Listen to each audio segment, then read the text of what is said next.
তুমি যদি গাছপালা ভালোবাসো তোমাকেও গাছপালা ভালোবাসবে। দেখো প্রত্যেক দিন কত কত ফুল দিচ্ছে, সবই ভালোবাসা। শুভ সকাল বন্ধুরা, তোমরা কেমন আছো? আশা করি নিশ্চয়ই ভালো। আমরাও সকলে খুব ভালো আছি, সুস্থ আছি। আমি আশা রাখছি তোমরা যারা যেখান থেকে আমার ভিডিও দেখছো তোমরা সকলে খুব ভালো আছো আর সুস্থ আছো। আজকে হচ্ছে রবিবার, ঘড়ির কাঁটা তখন 7টা বাজে। সকালে উঠে প্রথমে আমার কাজ ব্রাশ করি, গোপাল সোনাকে দিয়ে তারপর আমি একটা ওয়াটার খাই। এটা এখন অনেকেই খায়, আমি অনেক উপকার পেয়েছি, সেই জন্য আমি তোমাদের সাথে শেয়ার করলাম। একটু উষ্ণ গরম জলে বিট, গাজর, আমলা, হলুদ, আদা সমস্ত দিয়ে পেস্ট করে রেখে দিই। আইস কিউবে রাখি, তো কিছুটা বেশি হয়েছিল, একটা জগের মধ্যে রেখে দিয়েছি। এটা খাওয়াতে তোমাদের যাদের মান্থলি প্রবলেম আছে, পিরিয়ডসের, প্রচণ্ড হেল্পফুল হবে। স্কিন ভালো থাকবে, চুল ভালো থাকবে। আমি তো একটা দিকে খুব উপকার পেয়েছি, তো আমি রোজ চেষ্টা করি খাওয়ার। তারপরে অনেকক্ষণ পরে খেয়ে নিই কিছু ড্রাই ফ্রুট। চলো, প্রদীপ ওইদিকে চা বসিয়েছে, আমি কিছু জামা কাপড়গুলো আগে ভাঁজ করে নিই। রবিবার তো কী হয়েছে, আমাদের কিন্তু ছুটি নেই না। প্রদীপের তাও একবেলা ছুটি আছে, আমার কোনো বেলাই ছুটি নেই। আর জামা কাপড় কাচতে তো খুব ভালো লাগে, গুছাতে কিন্তু আমার একদম ভালো লাগে না। পরপর সব কাজের লিস্ট মাথার মধ্যে আছে, জামা কাপড় গুছাবো, গুছিয়ে চা খাবো, তারপরে সব কাজ হাত দেবো। রবিবারে একটু টিফিনেরও ঝামেলা থাকে, কারণ একটু ভালো মন্দ রবিবারে না খেলে হয় না। চলো, জামা কাপড় গুছিয়ে ঘর দোর ঝাড় দিয়ে, একটা ঘর ঝাড় দিয়েছি আর একটা ঘর পরে দিচ্ছি। তো চলে এসেছি টিফিন করতে। প্রেশার কুকারে আলু সেদ্ধ দিয়েছি, একটু পেঁয়াজ, একটু লঙ্কা, একটু ক্যাপসিকাম, একটু ধনেপাতা দিয়ে এই চপারটায় কুচিয়ে নিলাম। এই চপারগুলো না বেশ সুবিধা হয়েছে আমাদের নিত্য কাজে, যেরকম এই গ্যাজেটটা, ওয়াশিং মেশিন, এগুলো কিন্তু আমাদের খুব কাজে হেল্প করে, অনেকটা সময়ও বাঁচিয়ে দেয়।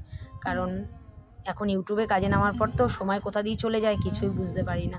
দেখো কি সুন্দর ফাইন চপ হয়ে গেছে। চলো, কি করছি বলো তো? করবো স্যান্ডউইচ। একটু আলু সেদ্ধ করে নিয়েছি, তোমরা এরকম ভেজিটেবল দিয়েও করতে পারো। তো আলুটা দিলে একটু ভালো হয়, পেটটাও ভরা থাকে অনেকক্ষণ। একটু টমেটো কেচাপ লাগিয়ে নিয়েছি পাউরুটির গায়ে।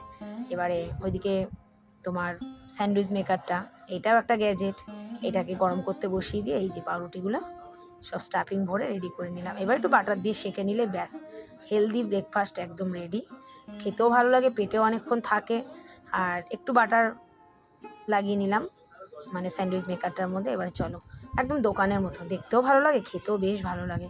দুটো করে দিয়ে করে নিলাম, ওপরে একটু বাটার লাগিয়ে দিলাম। তোমরা হয়তো এক্সট্রা কিছু কথার আওয়াজ পেতে পারো। আমি এই মুহূর্তে রাত্রির 12টা বাজে ছাদে আছি, আর ছাদে আমাদের বিল্ডিংয়ের অনেকেই আছে, তারা গল্প টল্প করছে। তো আমরা যখন আসি সবাই অনেকেই একসাথে আসি, তোরা ওদের গল্প করছে, আমার তো কাজের চিন্তা যে আমাকে কালকে ভিডিও ছাড়তে হবে। তো চলো, এই তো রেডি হয়ে গেছে স্যান্ডউইচ, হেলদি একটা ব্রেকফাস্ট। আর আলু স্টাফিংটার মধ্যে কী কী দিয়েছি বলো তো? একটু গোলমরিচ দিয়েছি, একটুখানি নুন দিয়েছি, ব্যাস, দিয়ে চটকে নিয়েছি বেশ ভালো করে। আর রবিবার তো বোনের মেয়ে আসে, এখান থেকে আঁকা শিখতে যায়, তো ওদের দুই বোনকে আগে দিয়ে দিলাম। প্রদীপ গেছে ছোটো মেয়েকে আনতে, ততক্ষণ ভাবলাম এই বিছনাপাটিটা তুলে নিই, ব্যাস। তারপরে আস্তে আস্তে স্টেপ বাই স্টেপ কাজ করব। আমি বালিশের কভারের মধ্যে না আর একটা করে কভার ভরে রাখি, তাহলে কী হয় বলো তো? বালিশের কভারগুলো না বেশ ভালো থাকে। তো চলো, ওই কভারটা দেখলাম কি খুলে গেছে, ওটাকে আগে ভরে নিলাম ঠিক করে। ভরে এবার বিছনাপাটিগুলো তুলে নিই।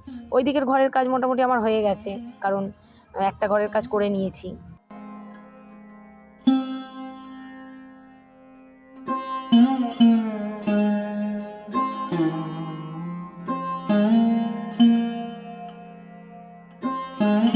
একটা 10 মিনিটের ভিডিও করি, সারাদিনে অনেক আরও কাজ থাকে যেগুলো হয়তো দেখানো হয় না। এর থেকে বেশি বড় ভিডিও করলে কি বলো তো বন্ধুরা, এমনিই যা ভিউজের অবস্থা, মানে ইচ্ছা করে না। কিন্তু এই জায়গাটা এতটা ভালোবেসে ফেলেছি না, মানে টাকার চিন্তা আমি সত্যি করি না। আমি টাকার চিন্তা করি না যে কবে টাকা আসবে, কি হবে। এত ভালোবেসে ফেলেছি, আমার বর বলে তুমি নিঃস্বার্থভাবে করে যাও, কারণ আমার বরের এক একটা কথা না আমার কাছে খুব দামি। তো একদিন না একদিন তুমি সফল হবেই, এটা আমি। আর দেখো, প্রত্যেকটা মেয়েদেরই, ছেলেরা তো ইনকাম করবেই, ছেলেরা ইনকাম না করলে হয় না। ছেলেদের মানে হচ্ছে পয়সাই হচ্ছে তাদের মানে অ্যাকচুয়ালি বউ বলতে গেলে, আমার মতে এইটাই মনে হয়। তাই আমি শেয়ার করলাম। আর মেয়েদেরও ইনকাম করাটা খুব জরুরি। যদিও আমার হাজব্যান্ড কোনো দিনই আমাকে প্রেশার করেনি, যখন যা চেয়েছি সেটাই দেয়। তা ওই আর কি, নিজের একটু কষ্ট লাগে, ভাবি যদি আমি কিছু ওর জন্য করতে পারি, সংসারের জন্য কিছু করতে পারি। সংসারে আমার তোমার পয়সা বলে কিছু নেই গো, আমি তো এটাই মনে করি। আর যারা আমার তোমার পয়সা মনে করে না, মানে আমার পয়সা তোমার পয়সা, সেসব সংসারে কিন্তু শান্তি নেই। আমার নিজের দেখা অনেক সংসার এরকম আছে, মানে আমার নিজের রিলেটিভের মধ্যেও আছে আমার পয়সা তোমার পয়সা এগুলো করে।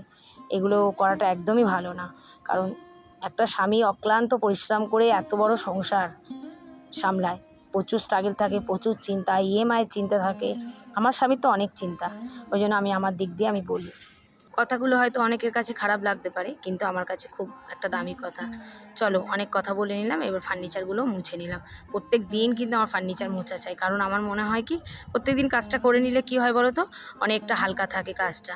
আজকে একটু দরজাগুলো দেখলাম, মানে একটু ঝড় বৃষ্টির দিন, মানে একটুখানি ছোপ ছোপ দাগ দেখলাম, তারপরে একটু ধুলো ধুলো লাগছে, তাই একটু দরজাগুলোকে মুছে দিলাম। মাঝে মাঝে একটু কাপড় ভিজিয়ে না ভালো করে চিপে নিয়ে দরজাগুলোকে মুছে দিই।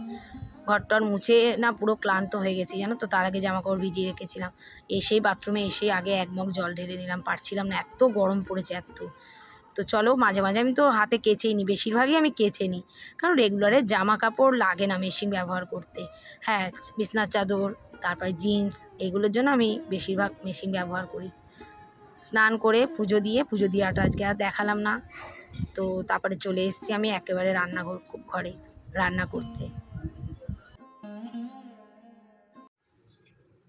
বাবা, রান্না করা যে এই গরমের মধ্যে কি কষ্ট, মনে হচ্ছে কি কখন বেরাবো। এই নিয়ে কত নম্বর টিপ পড়লাম বলুন তো? 3 নম্বর। আমি যদি কপালে টিপ ছাড়া থাকতে পারি না তো, যতবার ঘামে মুছে পড়ে যাচ্ছে ততবার গিয়ে পড়ে আসছে। যাক চলুন, আজকে রান্না করছি হচ্ছে, প্রদীপ বলে গেল আজকে একটু জিরা রাইস করো, খুব ভালোবাসে জিরা রাইস খেতে, আর চিকেন কষা করছি। আমাকে যাওয়ার সময় বারবার বলে গেছে তুমি কিন্তু এসি চালিয়ে কাজ করবে, আজকে প্রচণ্ড গরম। আমার ওই জানলা দরজা বন্ধ করে না দম আটকে যায়। যারা সকাল সকাল রান্না করে নেয় না, তাদের সব থেকে শান্তি। সকালবেলা রোদটা ওঠে না, রোদের তেজটা থাকে না, বেশ কদিন ওয়েদারটা বেশ ভালো ছিল। একটা না এই ঘামটা না, ঘাম যত বেরিয়ে যায় না শরীর দিয়ে তত ক্লান্তি লাগে। থেকে থেকে জল খাচ্ছি, বোতল সবসময় রেডি, সবসময় হাতের কাছে। এইটা খালি করেছি একটু আগে, বোতল রেডি রাখছি। ভাবি একটু বসে বসে জল খাবো, দাঁড়িয়ে জল খেতে নেই, কিন্তু সময় নেই। হাতের কাছে থাকলে না মনে থাকে জল খাওয়ার কথাটা। দিয়ে রেখেছি, মাংসটা দেবো।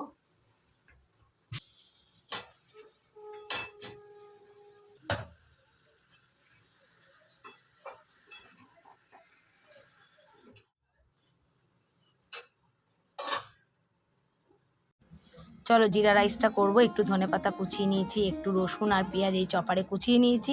পেঁয়াজটা আমি ফার্স্ট টাইম দিচ্ছি, আমি রসুনই দিই। আর এই কৌটোর মধ্যে আছে শাহি জিরা, তোমরা এমনি জিরাও দিতে পারো। ভাতটা আগে থেকে করে নিয়েছি, ঝরঝরে হবে। চলো কড়াই বসিয়ে দিয়েছি, এদিকে মাংস কষা মোটামুটি রেডি। আজকে মাংসটা একদম কষা কষা করবো, এসবের সঙ্গে না ঝোল একদম ভালো লাগে না।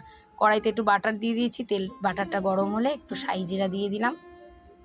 এরপরে দিয়ে দেবো হচ্ছে পেঁয়াজ কুচি আর রসুন কুচি। তো পেঁয়াজটা আজকে ফার্স্ট টাইম ইউজ করলাম, বেশ ভালো হয়েছিল। আর রসুনের গন্ধ তো আমার খুব ভালো লাগে। এবারে ভাতটা দিয়ে একটু ফ্রাই করে তারপরে দেবো একটু লঙ্কা কুচি আর ধনেপাতা কুচি দিয়ে, তারপর নুন লাগলে দেবে, কারণ ভাত করার সময় নুন দিয়েছিলাম, বাটারেও নুন থাকে। তো আমার আর নুন দিতে লাগে না, আন্দাজ মতো যেহেতু দিয়ে দিয়েছি। আর বেশ ভালো লাগে। আর আমার প্রদীপ তো ভীষণ ভালোবাসে জিরা রাইস খেতে, সবাই ভালোবাসে। ওরকম অল্প অল্প করে ভাতটা পুরো ফ্রাই করে নিয়ে তুলে রাখলাম সবটা। তুলে রেখে এইবারে গ্যাস ট্যাসগুলো চলো মুছে নিই, কারণ রবিবার আমি একবেলাই রান্না করি, অনেকেই জানো যারা আমার রোজ ভিডিও ফলো করো। রবিবার আমার দুবেলা ইচ্ছাই করে না রান্না করতে। না থাকলে হয়তো আমি রুটি কিনে নিয়ে এসে খাবো, কিন্তু করি না। যদিও হয়ে যায়, কম পড়ে না, দুবেলাই হয়ে যায়। চলো গ্যাস ট্যাসগুলো একেবারে ক্লিন করে নিলাম, তারপরে খাবো একটু দেরিতেই। আর রবিবার যেহেতু বিকেলে একটু বেরাই, যদিও আজকে বেরিয়েছিলাম কিন্তু আর ভিডিও করিনি আমি। চলো পুরো টোটাল কমপ্লিট। আর অন্য দিন তো দেখো গ্যাসটা আমি মুছে একদম রাত্রিবেলা ঝিকটিকগুলো, তো রবিবার পুরো রান্নার পরেই মুছে নিই। এই তো খাবার দাবার টেবিলে নিয়ে চলে এসেছি, একটু স্যালাড কেটে নিয়েছি। চলো রান্নাবান্না করে একটুখানি গুছিয়ে নিয়েছি। এই একটু যাবো হচ্ছে, আমাদের সামনে একটা দাদা হঠাৎ করেই মারা গেছে, তো সেই দাদার আজকে কাজ আছে, খাওয়া দাওয়া আছে, মানে মৎস্যমুখ যেটাকে বলি। তো আমরা তো খাই না, মানে শ্রাদ্ধ বাড়ি, আমার মেয়েরাও খেতে চায় না। তো একটু মালা মিষ্টি সব দিয়ে আসি, যাওয়াটা কর্তব্য। প্রদীপ নিচে দাঁড়িয়ে আছে, আসছে, এসে তারপর খাওয়া দাওয়া করবো। ছোটো মানাকে খাবার দিয়ে গেলাম, এই যে ছোটো মানা খাচ্ছে, বড় মানা এখনও আসেনি। তো চলুন, আর যদি পরিস্থিতি বুঝি দাদাকে অবশ্যই দেখাবো। চলো বাইরে বেরিয়ে একটুখানি মিষ্টি নিয়ে নিলাম। এই যে প্রদীপ এসে গেছে, এই সামনে একদম মিষ্টির দোকানের গায়ে একটা মানে ক্লাব মতো আছে, এখানটাতেই ভাড়া নিয়েছে। বাইরে তো মনে হচ্ছে কি লু পড়ছে, এত গরম। চলো বাড়িতে এসে একটু বিশ্রাম নিয়ে চলে এসেছি ছাদে, কারণ গাছে জল দিতে। আর দেখো সূর্যিটা এত ভালো লাগছে, সূর্যি মামাটা বাড়ি যাচ্ছে এখন। চলো আমি একটু গাছে জল দিয়ে দিই, কারণ কালকে আমি বাড়ি ছিলাম না, তো গাছে জলটা দেওয়া হয়নি, তো মনটা পড়েছিল গাছের দিকে সকাল থেকেই। চলো গাছে জল টলগুলো দিয়ে তারপরে একটু বেরাবো, আর বেরানোর ভিডিও আর করিনি জানো তো বন্ধুরা। আর প্রদীপ এদিকে আমাদের পাড়া মানে ফ্ল্যাটের খুদে সদস্যদের নিয়ে এদিকে ফুটবল খেলছে, কারণ এই পুচকিটা মানে গুড্ডু মাঝে মাঝে প্রদীপের সঙ্গে খেলে, আজকে দেবজিৎও এসছে। চলো এরই সাথে আজকে ভিডিওটা আমি শেষ করব। তো ওদের খেলা দেখতে দেখতে তোমরাও ভিডিওটা এনজয় করতে করতে ভিডিওটা আমি শেষ করি। শেষ করার আগে একটা কথা বলবো, চ্যানেলটা প্লিজ সাবস্ক্রাইব করে আমার পাশে থেকো। আর প্রদীপ হঠাৎ করে মাথায় কি হুজুক উঠলো, দেওয়ালটা রং করছে, বাইরের দেওয়ালটা ডেকোরেশন করবে, অবশ্যই তোমাদের দেখাবো। মেয়ে একটু কফি করেছিল রবিবার, যেহেতু কফিটা বেশ ভালো করে। তো সবাই সুস্থ থেকো, ভালো থেকো, সাবধানে থেকো, টাটা বন্ধুরা।